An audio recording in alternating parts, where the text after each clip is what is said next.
This webinar is for the 2014 Delaware SREC Procurement Program. This is a live webinar which is being held at the Delaware Solar Energy Coalition meeting, and so we'll have people who are asking questions here at the meeting, and as well as those who are online can ask questions using the online tool. So just go ahead and type your message there if you'd like to ask a question, and we will answer it either when we see it, or if it's going to be answered in the presentation, we'll just leave it until the end and start there. So you can listen in on the computer or on your phone. So if your phone isn't working, you can just turn the volume up on your computer, and the webinar will last about 40 minutes. The agenda for today, we're going to go ahead and cover the program overview first, then we'll cover changes from the 2013 program, and if you're already familiar with the program at this point, you can probably drop off at that point in time. The sample facility agreement will be next. We'll go through an actual application, and then we'll briefly cover the Joint Green Energy Program, and finally we'll do questions and answers, which will just be by the chat feature, so your volume is muted on your phone so that we don't have mayhem on all the people who are on the phones. So starting with the program overview, the program commences with June of 2014 SRECs.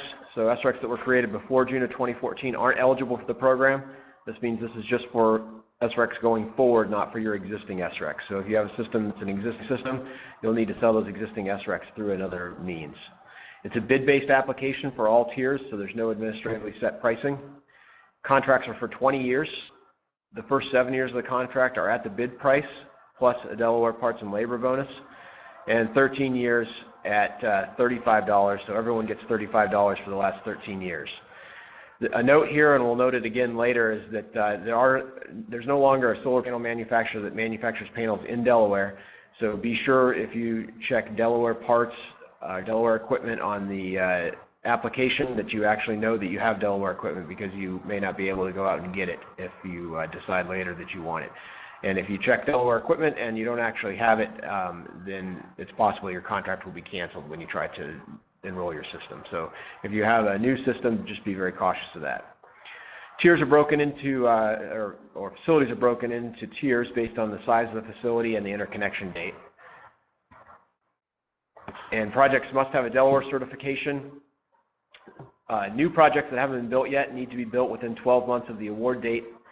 Revenue grade meters are required. It doesn't mean that you need to have revenue grade online monitoring, but you do need to have a revenue grade meter in the system. That can be an old style analog meter that's just put into the stream right after the inverter, but there does need to be a revenue grade meter. If you have an existing system that doesn't have that, you don't need to have the revenue grade meter to bid, but you need to have that revenue grade meter installed in order to start receiving payment for your SRECs. And applicants are responsible for obtaining the Delaware certification number from the Public Service Commission, and that is your entry into the program to certify that your system is complete.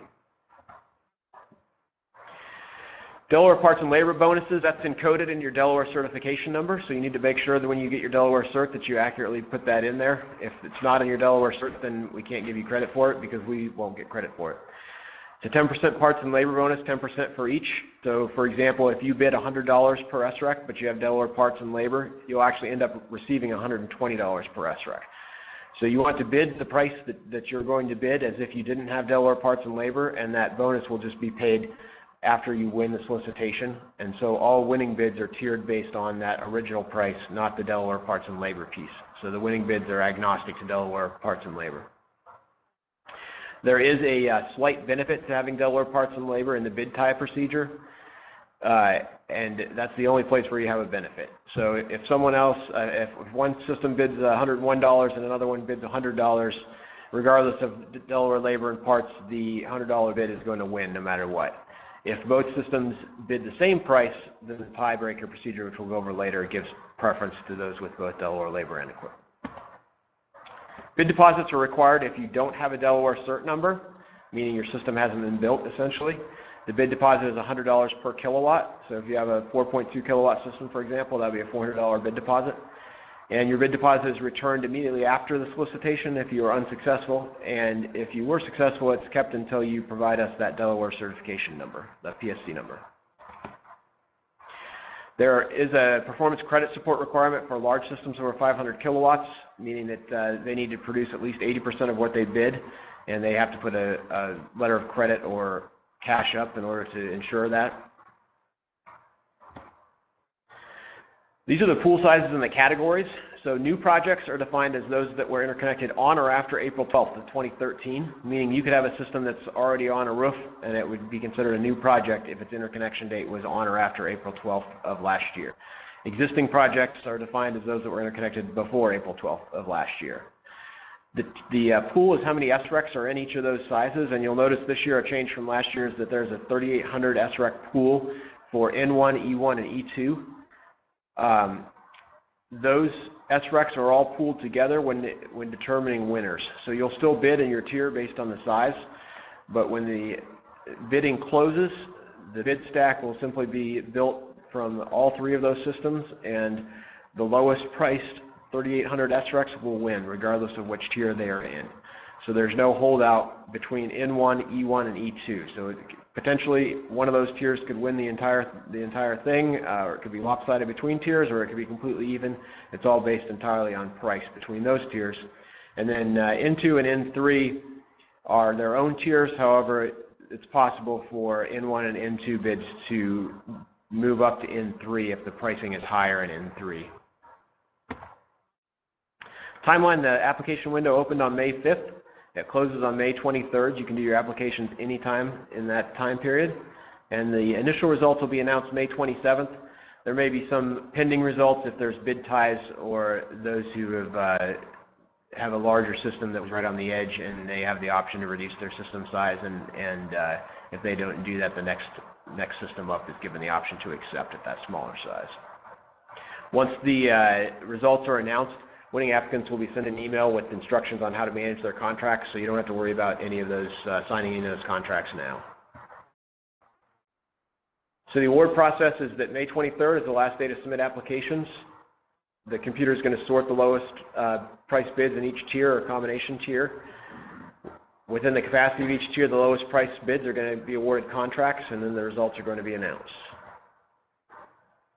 In the event of a bid tie, that would be multiple same price, and that price also happens to be the break point for that tier, or the point at which that tier fills up, and the multiple bids make the tier oversubscribed. There's going to be a bid tie. You would think this would be unusual, but we actually had dozens of systems in a bid tie at $50 last year. And so the hint here is that you can bid in dollars and cents. So many of the systems that did not win in the bid tie last year, if they would have bid $49.99, they would have won. But by bidding $50, they were involved in a bid tie. The bid tie procedure is that first, systems with Delaware labor and equipment are drawn off of the top and selected. If a tie remains, meaning there's more Delaware labor and equipment systems than there are slots available, then a lottery will be held amongst Delaware labor and equipment systems only. If after taking the Delaware labor and equipment systems off the top and awarding them contracts, capacity still remains, the remaining projects have 5 days to submit revised bids. Winners are then selected by the lowest priced revised bid. If there's still a bid tie after the revised bids, a lottery is conducted amongst Delaware labor or equipment systems, meaning systems that have one or the other. And if capacity remains after that, then the lottery is conducted among systems with neither Delaware labor or equipment. And then finally, if that wasn't complicated enough, there's a little caveat about the combined tier, where new systems will prevail over existing systems, in-state content and labor will prevail, and there'll be a rebid if a tie remains after that. And that's just if there was a bid tie in that combined tier, N1, E1, E2. You can just read this if this happens, but otherwise, hopefully it won't, because you're all going to bid in odd dollars and cents. If you have multiple facilities that are on one piece of land, then you actually have to do one contract. So the rules say that if you're on the same parcel of land or share a utility interconnection point, that you need to do one contract. And so an example of this would be an office building where it's on one parcel, but you have multiple offices that each have their own individual solar panels with their own individual Delaware certification number. If that's the case, you actually need to put those in as one bid. And give us a call or send us an email if you're in that situation. We can help you out with that. The exception to this is partial fills from previous solicitations. So if you won last year or the year before and you still have remaining capacity left on your system, just put in a new bid this year as if you were initially bidding, but just bid for the amount that you have remaining. Owner representatives are not required but are allowed this year. SREC owners can submit bids and manage contracts on their own. They can use the services of a third-party owner representative as well if they'd like. And if you do that, you can change your owner representative at any time, or you can just get rid of your owner representative if you like as well. Major changes from 2013 we've already gone over, but we'll just summarize them here. Tiers N1, E1, and E2 are pooled, so those all come out of that one 3800 SREC pool. The last 13 years, the price has been reduced to $35. It was $50 last year. Please don't bid $35. Bid some odd number around 30, so we don't have a bid tie there again this year.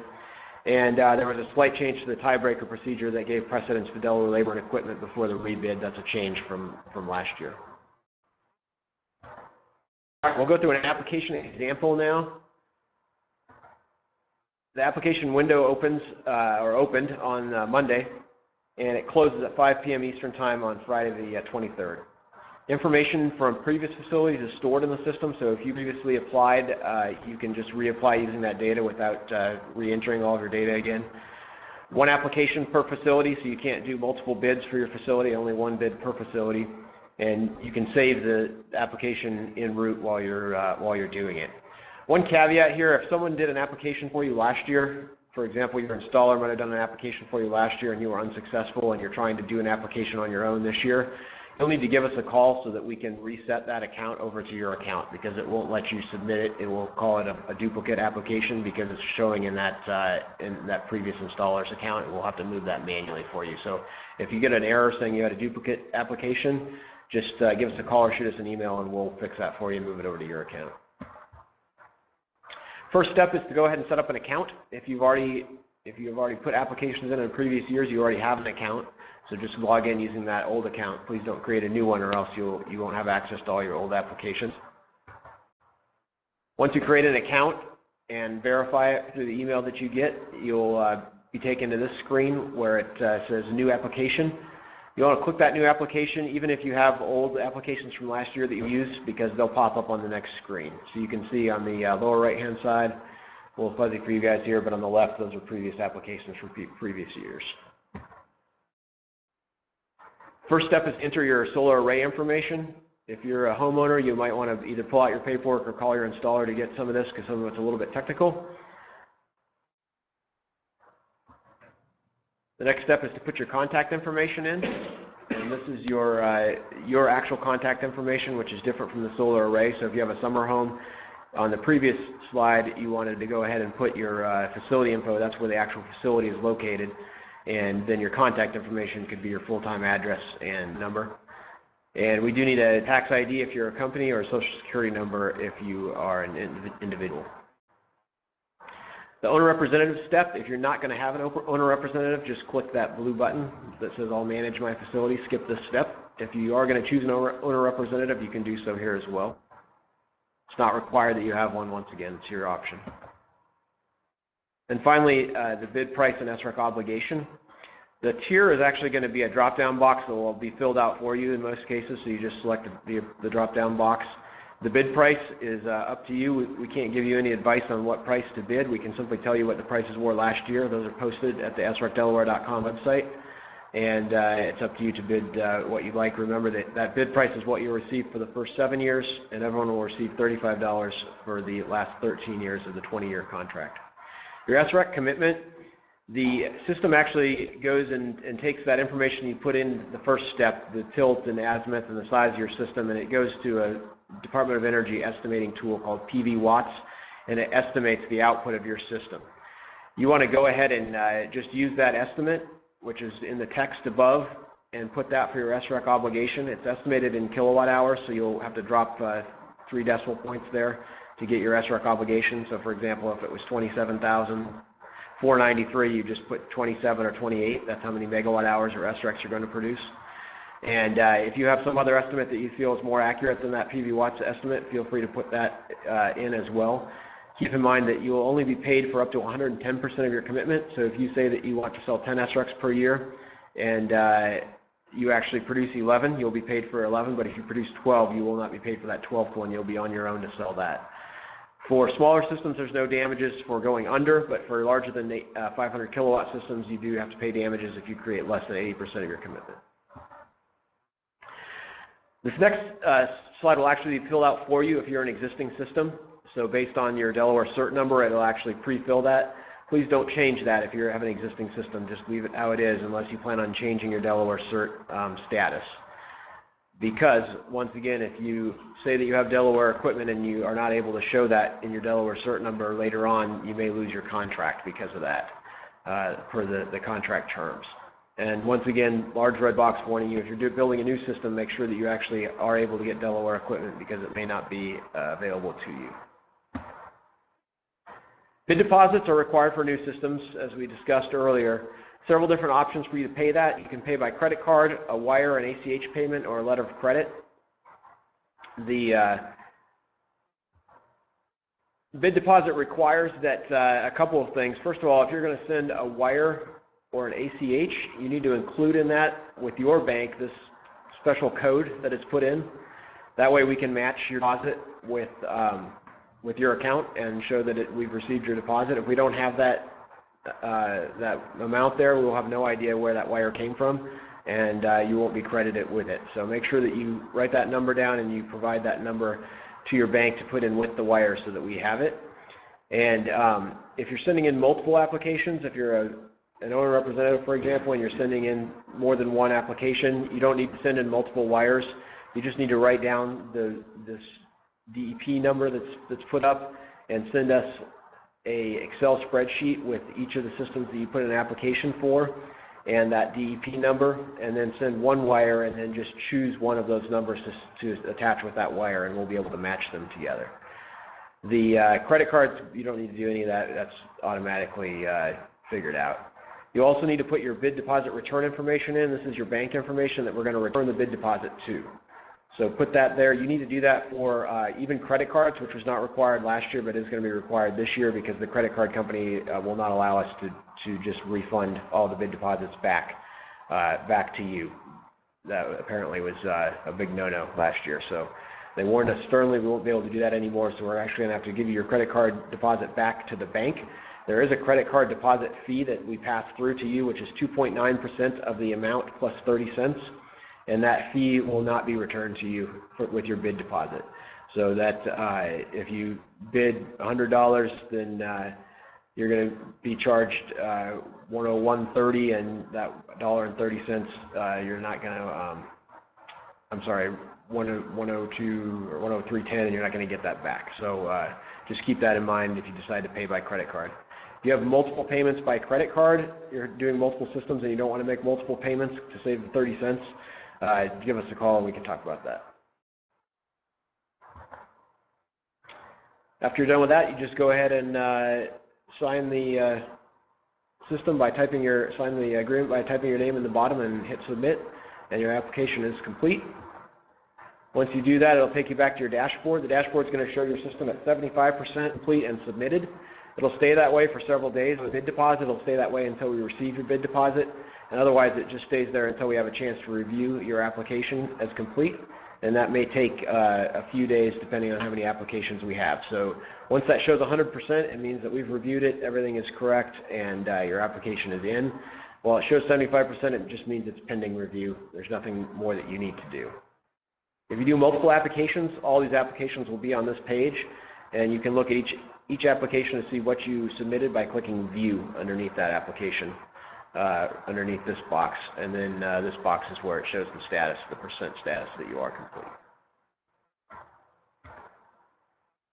Then I talked about the Joint Green Energy Program. This is a separate program from the solicitation that we're talking about now. I don't have a ton of information on it, and it's not my program, so I'm not going to speak definitively on it. I'll just provide the information that was provided to us. After July 1st of 2014, there's going to be a joint program with the regular grant that you're used to in Delaware, and a separate program run by the Sustainable Energy Utility, which will include a upfront payment of 45 cents per watt for systems less than 50 kilowatts and less. This would be in lieu of the program that we just talked about. So you would be able to sell all of your SRECs. For example, if you had a 1 kilowatt system, that's 1,000 watts, so you'd multiply 1,000 by 45 cents, and that's how much you would get up front. in addition to any grants that you got, and that would be it for your SRECs. You would not be able to participate in this procurement and or any procurement in the future. You would just get that one-time cash payment. So that's an alternative to the procurement. If you choose to participate in the procurement instead, you cannot participate in this program because you will have committed your SRECs to the procurement. You're free to bid in this year's procurement, and if you don't win, you're then free to go ahead and take part in this upfront payment later on. You just can't have two contracts on your SRECs at once. So basically, the procurement and this upfront payment are both a 20-year contract on your SRECs from your system, so you can do one or the other. The grant program is not tied to this upfront payment, so you could use the grant program and either participate in the procurement or participate in the upfront SREC payment, which is your choice. And finally, this 45 cents per watt upfront payment is available, as is the procurement, to anyone with a Delaware system that has a Delaware cert number, regardless of who your utility is, even if you're a muni or a co-op.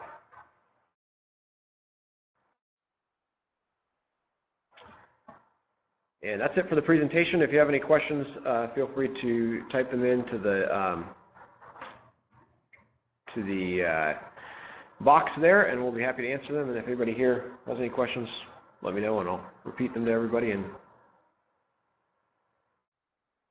is it acceptable to leave documents drawn up to have someone sign their SRECs to the installer? Yes. So the person who owns the SRECs, the question is, does it have to be the system owner who enters the solicitation? Could SRECs over to the installer or to someone else? And the answer to that is yes, they can. So it's possible for you to sign your SRECs legally over to any third party, your installer or anyone else, in which case they own the SREC stream, and it's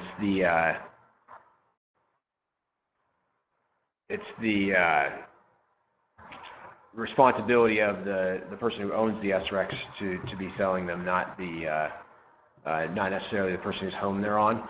And then one caveat, thanks for asking that question because that brings it up. If you have a lease on your home and you haven't been entering meter readings for the system and you haven't seen the Delaware cert number, it may be that the leasing company owns the SRECs. In many or most cases they do. So please don't enter the solicitation just because you have solar panels on your home. Make sure that you actually own the SRECs from those solar panels before you enter the solicitation, because it could be that your leasing company owns those SRECs, in which case you would not be allowed to sell them because they may have entered them themselves.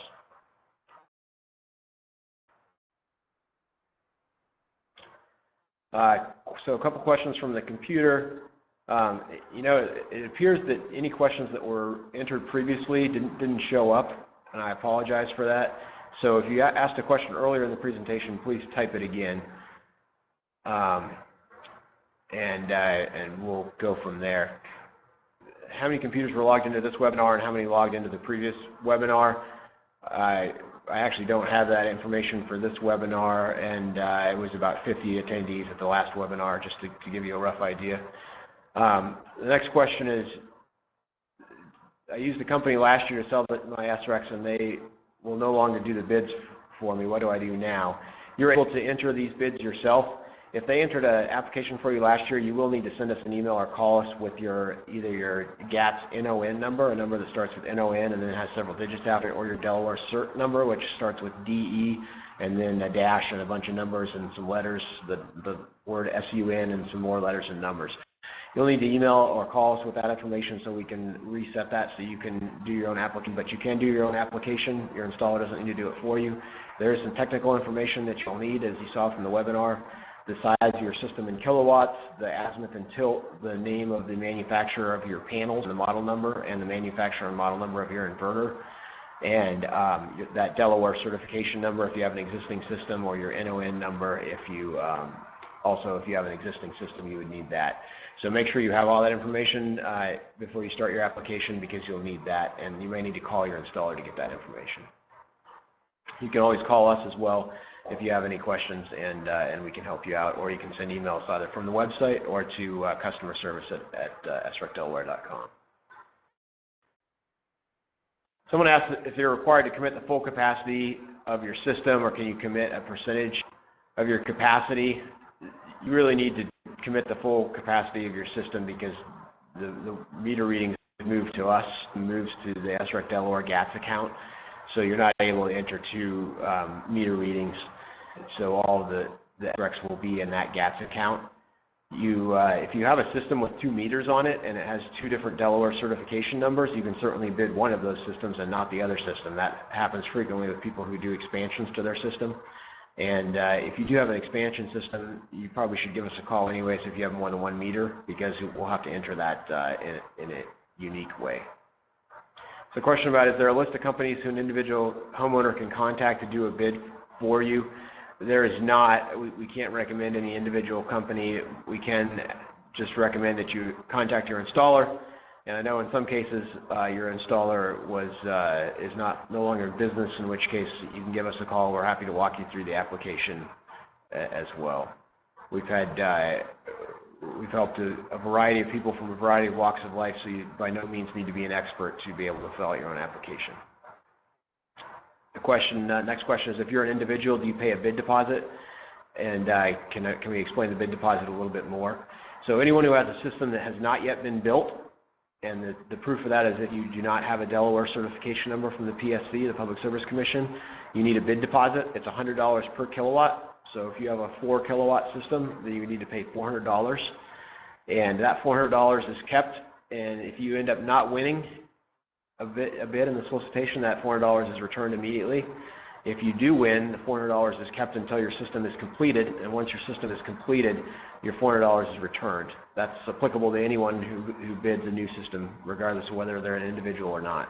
They have to pay that bid deposit, and so essentially that's just ensuring that you're actually going to build your system. In other solicitations in other states, they have very large washout rates where a lot of people put in bids that aren't real bids, and then only 20% of the systems that are bid are actually built. Not to name any names, Connecticut, but that happens in other places, and that bid deposit is to keep that from happening here.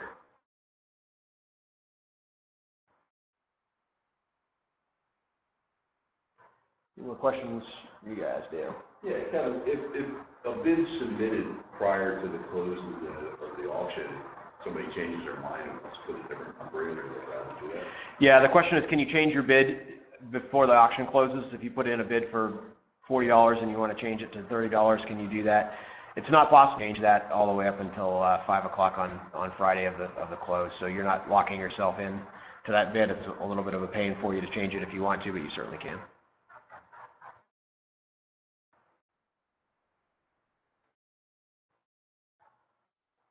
All right, that's all the questions we have. Thanks for coming.